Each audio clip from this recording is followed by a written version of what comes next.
The Ragnarok Prophecy Explained, Part 2. The Light That Failed. In our last journey into the heart of the Norse sagas, we witnessed the first act of the Ragnarok prophecy, the birth of the children of chaos, and how the gods of Asgard, in their all-consuming fear, forged them into the very monsters they were destined to be. The stage is now set. The serpent encircles the world, its coils tightening. The queen of the dead gathers her silent, spectral army, and the great wolf, Fenrir, waits, bound by a magical chain and an unbreakable, festering hatred. But these are external threats, enemies at the gate.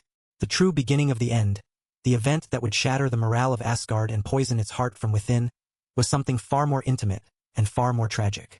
It was the death of a single god. But he was not just any god. He was their symbol of light, of joy, of purity, of everything they believed they were fighting for. Today, we journey to a golden, sun-drenched Asgard in the last, fleeting moments of its fragile peace. We will witness a mother's desperate attempt to defy fate, a cruel game born of a dangerous, false security, and a single, insignificant, and overlooked branch that would bring down the sun. This is the story of Loki's most unforgivable sin, and the moment the long, cold shadow of Ragnarok fell upon the golden halls of the gods, never to leave again. Welcome to the Eldritch Codex. Today we continue our three-part explanation of the Ragnarok prophecy, with Part 2, The Light That Failed. To understand why the death of Baldur was so catastrophic, we must first understand the profound and dangerous imbalance his very existence had created in the Norse cosmos. Baldur was not just a god. He was an ideal made flesh, the beloved son of Odin, the all-father and king of the gods, and the great queen, Frigg, the goddess of love, marriage, and prophecy. He was purity incarnate. He was known as Baldur the Beautiful, Baldur the Good, the Shining One, and these were not mere poetic titles. They were literal physical descriptions of his being. Light radiated from him. It was said that where he walked, the flowers would turn their heads to follow him as they would the sun. His hair was like the golden rays of the sun at midday. His face so fair and noble that no shadow could linger upon it. His hall in Asgard, Breidablik, was a place of such profound purity that no falsehood could be uttered within its walls. No unclean thing could cross its threshold. His presence brought joy. His laughter was a balm to weary souls, a sound that could soothe the most savage heart of a battle-hardened warrior and bring a smile to the face of the most sorrowful god. In a world of grim, stoic, and often violent gods, a world of warriors and kings who lived under the constant, heavy shadow of a doomed prophecy, Baldur was the one, single, perfect point of light. He was the living symbol of their hope, their aspiration, the very thing they were fighting to protect. He was loved by all beings, a love that was absolute and universal. The gods of Asgard adored him as their favorite son and brother. The dwarves in their deep, subterranean halls would craft for him their most beautiful and delicate creations. Even the fearsome giants of Jotunheim, the sworn enemies of the Aesir, were said to harbor no ill will towards the shining god.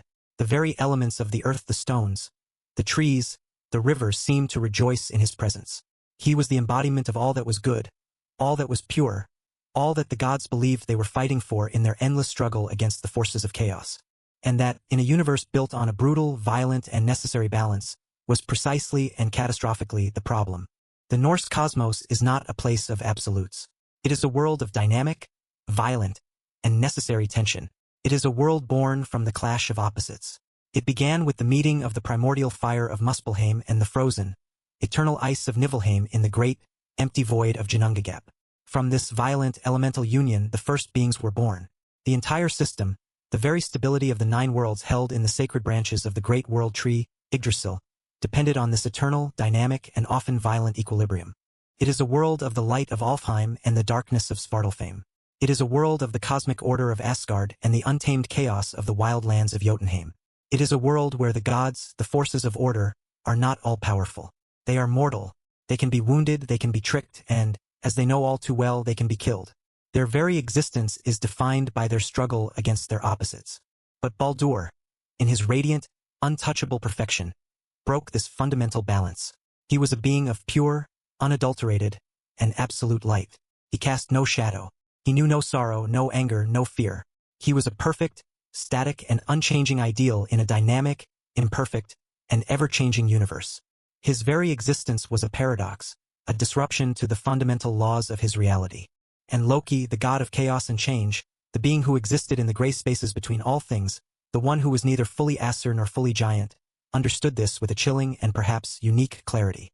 He looked at the perfect, unchanging, and universally beloved Baldur, and he did not see a blessing for Asgard.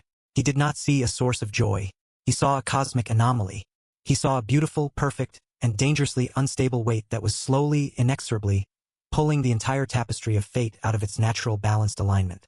The gods saw Baldur as their greatest treasure, their hope for a future without darkness, a symbol of what they could be if they could only defeat their enemies.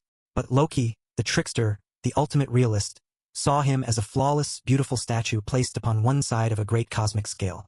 And as the gods poured more and more of their love, their hope, and their devotion onto that statue, making it heavier and heavier, the other side of the scale, the side of darkness, of chaos, of the void, began to rise. Higher and higher and higher, in a desperate cosmic attempt to restore the fundamental balance of all things. Baldur was not a light against the darkness. He was the reason the darkness was gathering. He was the reason the shadows of Ragnarok were growing so long, so deep, and so very, very close. And Loki, the only one who dared to see it, knew that for the universe to survive, the beautiful, flawless, and beloved statue had to be broken. The perfect light, for the good of all, had to fail. The crisis, the first tremor of the coming earthquake that would shatter the 9 worlds, began, as so many great tragedies do, with a dream. A nightmare. Baldur, the shining god who had never known a moment of fear or sorrow in his entire, blissful existence, began to be plagued by terrible, oppressive, and recurring visions. In his restless, divine sleep, a space that had once been filled only with light and peace, a new, cold darkness began to creep in. He saw his own death again and again, each night a different, more terrible variation of the same final event. He saw his own brilliant golden light extinguished, not in a great, glorious battle, but in a strange, almost casual way, surrounded by the laughter of his own kin. He saw his magnificent, golden hall, Breidablik, a place so pure that no falsehood could be uttered within its walls, plunged into a deep, cold, and permanent darkness. He saw a terrible final journey down the long, dark, and winding road to the misty, joyless, and inescapable realm of his half-niece, Hel. He would awake from these dreams with a terror in his heart that was entirely new to him, a cold existential dread that his own inner light could not warm. And this terror, this new and terrible emotion emanating from the purest of the gods, spread through the golden halls of Asgard like a psychic plague. The gods, for the first time, saw fear in the eyes of the fearless one. If Baldur, the untouchable, the perfect, the invincible, could be threatened, then what hope was there for any of them? The joyous feasting in Valhalla grew quiet. The laughter in the halls of the goddesses died on their lips. A hushed, fearful anxiety settled over the entire realm.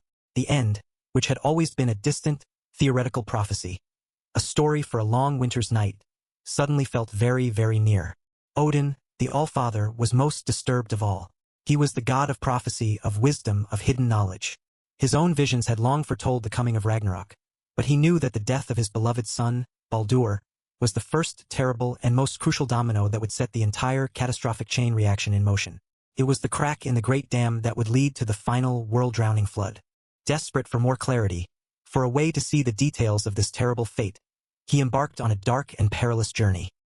He saddled his great, 8-legged steed, Sleipnir, and he rode down the long, winding, and dark path of Yggdrasil, down past the world of men, down to the very gates of Helheim itself. There, using his dark, forbidden, and powerful magic, the magic of the runes and the ancient chants, he found the grave of a long-dead seeress, a great Volva, and he roused her from her eternal sleep, forcing her spirit back into her decaying form, to demand that she speak to him of the future.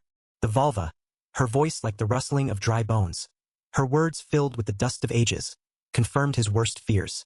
She spoke of a great hall in Hel's realm, where the benches were spread with rings and the floors were paved with gold, all in preparation for the arrival of a great and noble guest. She spoke of a blind god, an unwitting hand of darkness. She spoke of a fatal branch, a humble and overlooked piece of wood, and she spoke of a mother's weeping, a weeping that would echo through all the 9 worlds and refuse to be comforted. The prophecy was real. Baldur's death was a fixed, and now, rapidly approaching point in the great and terrible tapestry of fate. But Frigg, Baldur's mother, the great goddess of love, of family, and of household wisdom, a goddess whose power was not in the storm or the battle, but in the fierce, unyielding bonds of kinship, refused to accept this.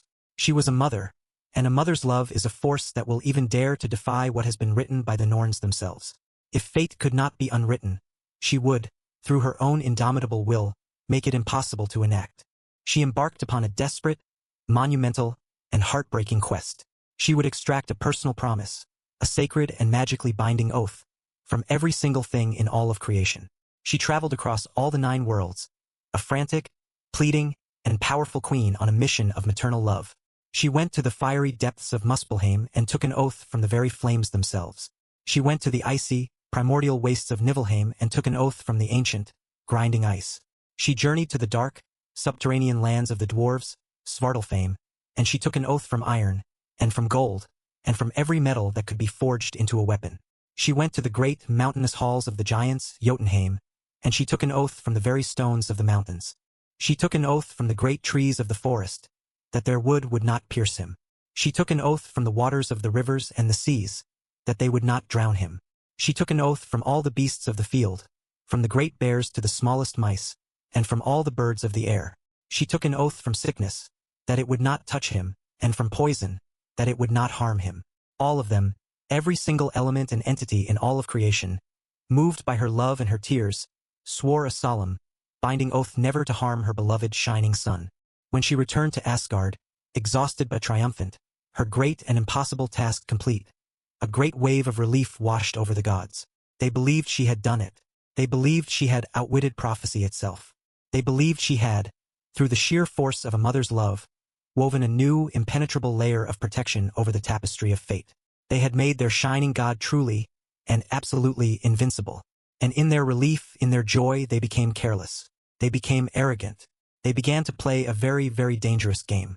The profound, collective relief of the gods quickly turned into a strange, boisterous, and ultimately cruel game. To celebrate Baldur's newfound, and seemingly absolute invulnerability, the gods would gather in their great assembly place, the site of their most solemn councils and judgments. And there, they would turn the sacred space into a stage for their own, divine entertainment, a theater to mock the very concept of fate. They would hurl things at Baldur. It was a game born of their joyous relief, a way to laugh in the face of a dark and terrible prophecy that had haunted them for so long. They threw great, heavy stones at him, stones that would have crushed the life from any mortal, and they would watch as the stones would bounce harmlessly off his chest, as if he were made of unyielding diamond. They shot arrows at him from their mighty, yew-wood bows, arrows that had been fletched for war, and they would marvel as the arrows would veer away at the very last moment, as if guided by an unseen, protective hand, or would shatter against his skin, their points blunted. The great warriors of Asgard, including the mighty Thor himself, would swing their terrible, giant-slaying weapons at him. Thor would swing his great hammer, Mjolnir, and it would stop just short of Baldur's face, its thunderous power muted by the great oath. The other gods would swing their mighty, rune-etched swords and their great, heavy battle-axes, and the blades would glance off his skin without leaving so much as a scratch, the sound a dull, harmless thud instead of the sharp, deadly ring of steel on flesh. And Baldur, the shining god, stood in the center of it all, smiling serene, his golden light undimmed by their playful, yet violent, assaults. He was happy because they were happy. He was the center of their joy, their living, breathing symbol of victory over a dark and preordained fate. And the gods roared with a deep, hearty, and triumphant laughter, a sound of joyous relief and a growing, dangerous arrogance. It was a celebration of their power, of their cleverness, of their ability to outwit the grim pronouncements of the Norns themselves. But one being stood at the edge of the crowd, in the shadows cast by the golden pillars of the great hall, and he did not laugh. He was Loki, the trickster, the shapeshifter, the god who understood the deep cosmic rules of the universe better than any of them. He watched the strange, violent celebration of their own denial, and he saw not a victory, but a horrifying escalation of the cosmic imbalance that he had long feared. The gods, in their blind, obsessive love, had not just protected Baldur. They had made him even more perfect, even more of a divine anomaly. They had wrapped their flawless, beautiful statue in unbreakable, magical glass. They were pouring all their hope, all their denial of the fundamental balanced nature of their own reality, into this one single perfect being. And Loki, the god who understood balance, who understood that for every action there must be an equal and opposite reaction, knew that the universe, in its relentless, unforgiving, and impersonal pursuit of equilibrium, would now have to create a force of darkness, of chaos, of simple, mundane, and brutal reality, just as perfect, just as absolute, and just as inescapable to counter him. The gods were not preventing Ragnarok. They were making it more certain. They were making it more violent. They were making it more absolute. They were, in their joyful game, watering the seeds of their own destruction. He saw the arrogant laughter of the gods, and in his mind, He could already hear the future sound of their weeping, a weeping that would echo through all the 9 worlds. He knew, with the cold, clear certainty of a master strategist, that something had to be done. The system was breaking under the immense, unnatural weight of this one perfect being. Baldur, the symbol of their hope, had become the greatest threat to their survival. He had to be removed from the cosmic equation.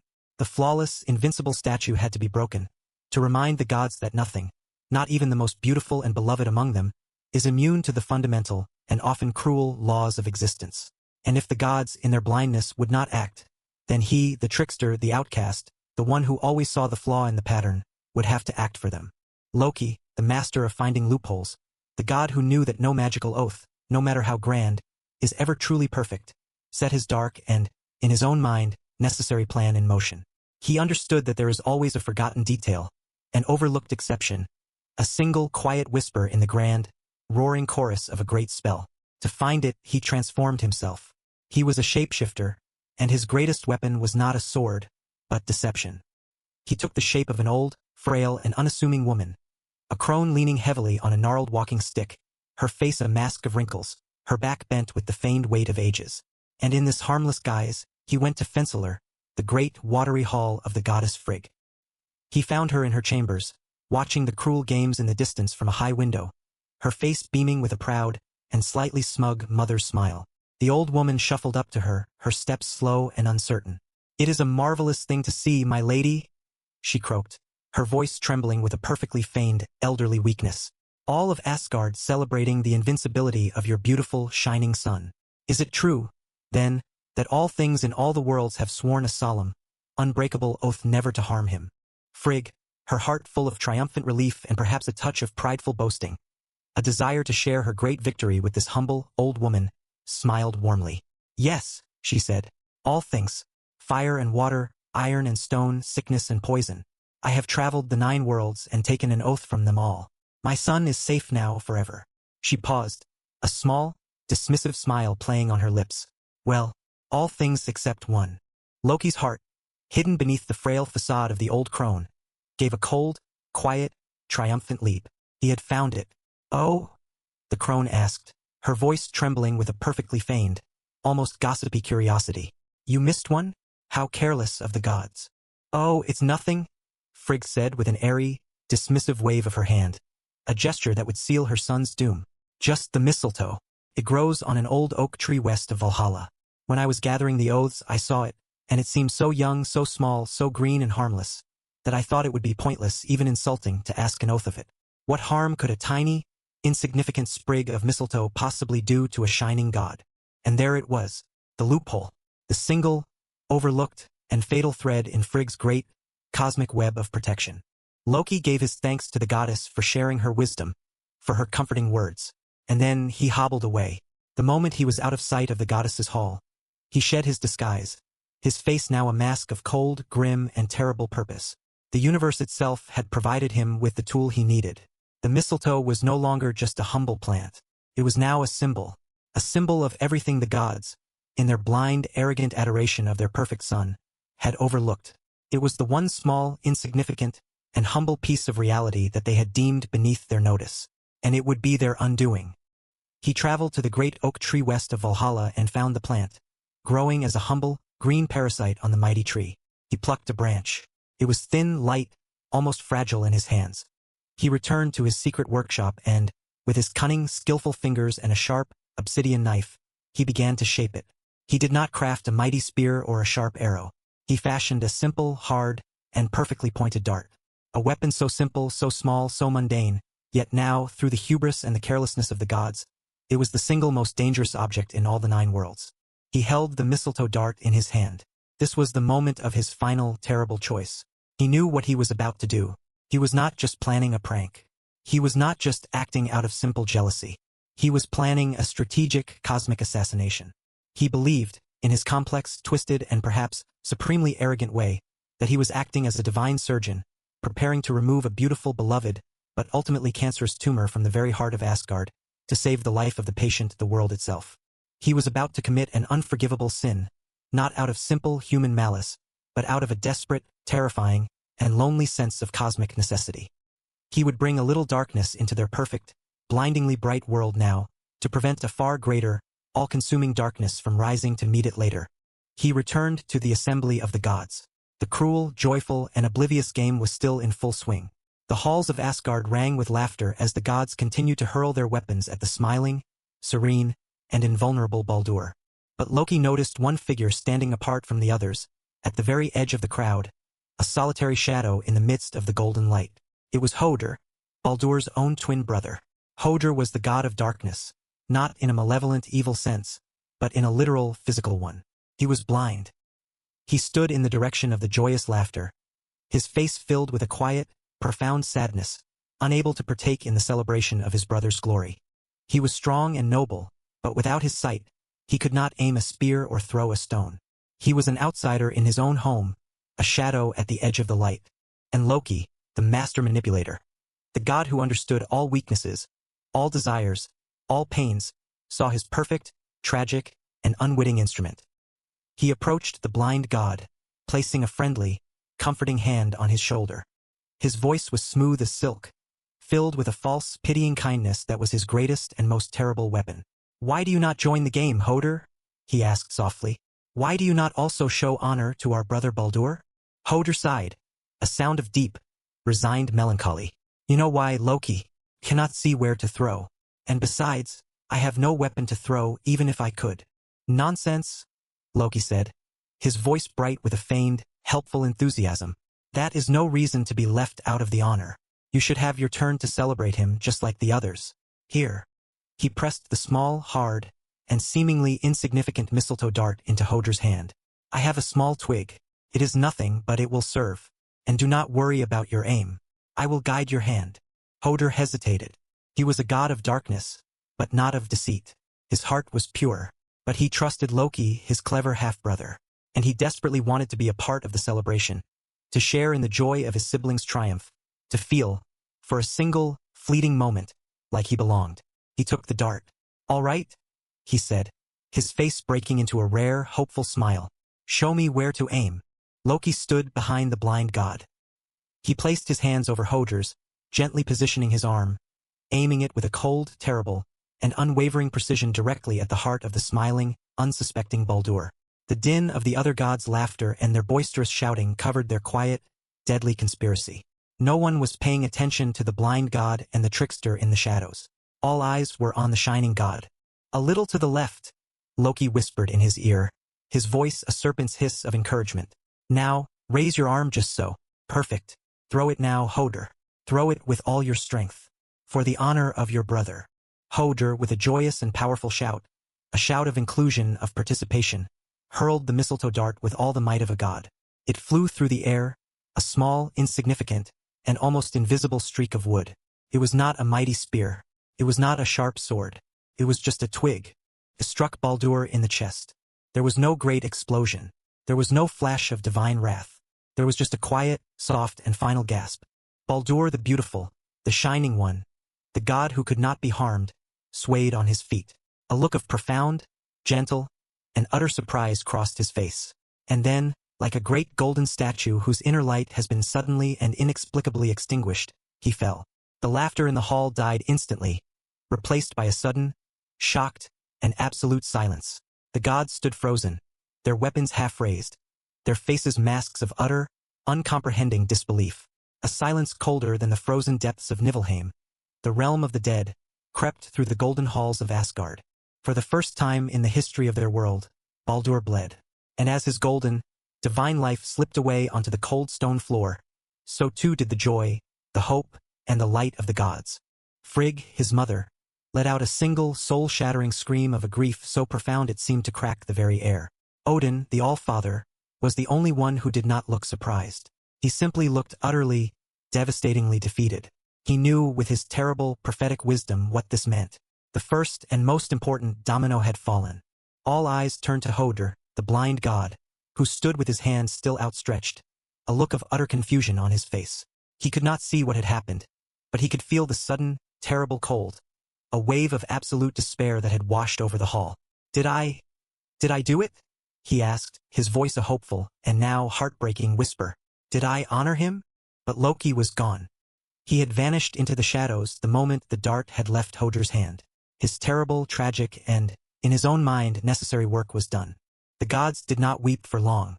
Their grief, immense and absolute, quickly turned to a desperate, frantic search for a solution, and then to a cold, hard rage. They acted. Frigg, her heart broken but her will unyielding, pleaded with the assembled, shocked gods.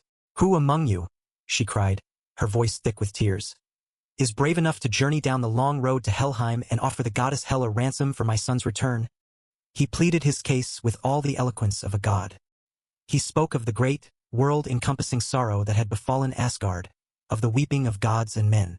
Hel, a being as grim, as cold, and as unyielding as her realm, listened in a cold, impassive silence. And then, she offered a sliver of hope, a test for the world. "I wish to see if Baldur is truly as beloved as all say," she declared, her voice the sound of a closing tomb. "He may return to the world of the living on one condition: if every single being in all the 9 worlds, living and dead, weeps for him." Hermod rushed back to Asgard with the news. A desperate, fragile hope filled the gods once more. They sent messengers to every corner of the cosmos, to men and to giants, to elves and to dwarves, begging all to weep for the fallen god of light. And they did. The gods wept. Men and women wept. The great, stoic giants in their mountains of ice wept tears that became avalanches. The dwarves in their deep, stone caves wept tears that became new, salt-licked stalactites. The very trees of the forest wept tears of sap, and the stones themselves grew damp with a cold, sorrowful dew. It seemed the entire universe was united in its grief for the lost light. All but one. The messengers, on their final, hopeful journey, found a lone figure sitting in a dark, cold cave. She was an old giantess. Her name was Thok, a name which means thanks. A cruel, ironic jest. They asked her to weep for Baldur, to add her tears to the world's grief and bring the shining god home. The giantess only sneered, her face a mask of cold, hard malice. "Thok will weep dry tears for Baldur's funeral," she croaked, her voice filled with an ancient, unyielding bitterness. "Living or dead, the old man's son gave me no joy. Let Hel keep what is hers." And with those terrible, final words, the last hope for Baldur's return was extinguished. The prophecy was sealed. The gods knew the truth. The giantess was no giantess. It was Loki in another of his cruel and final disguises. This was his final, and perhaps most unforgivable, act in the great tragedy. He had not only orchestrated the death of Baldur, but he had also single-handedly, and with a cold, deliberate cruelty, ensured that he could never return. He had slammed the door to hope shut and had locked it from the outside. Why? If his goal was to simply remove Baldur to restore a cosmic balance, why prevent his return? From his cold, strategic perspective, the answer is terrifyingly logical. Bringing Baldur back would have solved nothing. It would have simply reset the problem. The cosmic imbalance would have returned, perhaps even worse than before. The universe had demanded a sacrifice to restore its equilibrium. A temporary sacrifice would not suffice. The death had to be permanent. The perfect light had to be extinguished for good, so that the world could return to its necessary, imperfect, and sustainable state of gray. He was not just a murderer. He was the enforcer of a terrible cosmic law, a law that no one else was willing to acknowledge or to enforce. He had taken the burden of the universe's balance upon himself, and in doing so, had become its greatest monster. And so, the light of Asgard failed. This was Loki's unforgivable sin. Not a simple prank, not a trick born of mischief. It was a cold, calculated, and cosmic act of strategic murder, an act that he believed was necessary to restore a dangerous imbalance in the universe. But in doing so, he had done something far worse. He had killed the gods' hope. He had proven, in the most brutal and personal way imaginable, that their prophecies were not just vague, distant warnings, but were real, tangible, and unavoidable. He had proven that even their most beloved, most protected, and most perfect being was, in the end, vulnerable.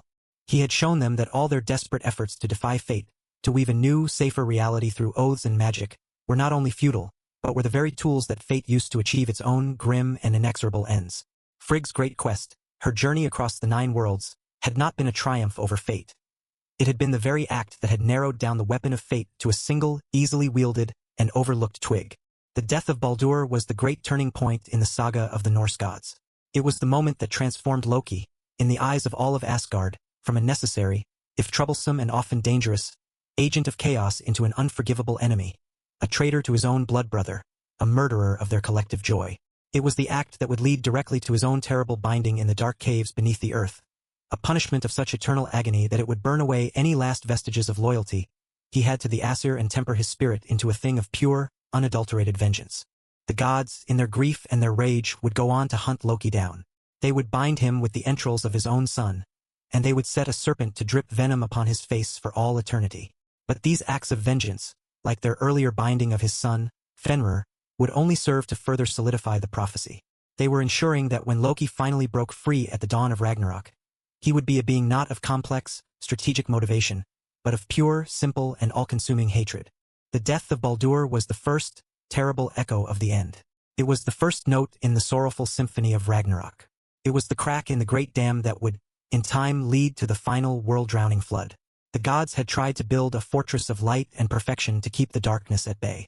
But Loki, the trickster who understood that all fortresses have a flaw, showed them that their fortress was, in fact, a prison. A prison for their own hopes, a prison that blinded them to the true, balanced, and often cruel nature of the universe. And he, with a single humble piece of mistletoe, had shattered its walls forever. The light had failed, and the long, cold, and final twilight, the great and terrible Ragnarok, was now not just a possibility. It was an inevitability. Sometimes the greatest tragedies are born from the best, if most misguided, of intentions. And sometimes the only way to save a world from a perfect, blinding light is to plunge it into a terrible and necessary darkness. Thank you for joining us on this journey into the heart of Asgard's greatest sorrow. If this unveiling of a tragic god's death has changed your perspective, show your support by liking this video, subscribing to the Eldritch Codex, and hitting the notification bell for the final, epic act of our series. Part 3, The Twilight of the Gods, is coming soon. What other great betrayal in mythology do you believe holds a deeper, more complex motive? Let us know in the comments. Until next time, remember that even the brightest light casts a shadow, and in that shadow, even the most insignificant, humble twig can become the most deadly of all weapons.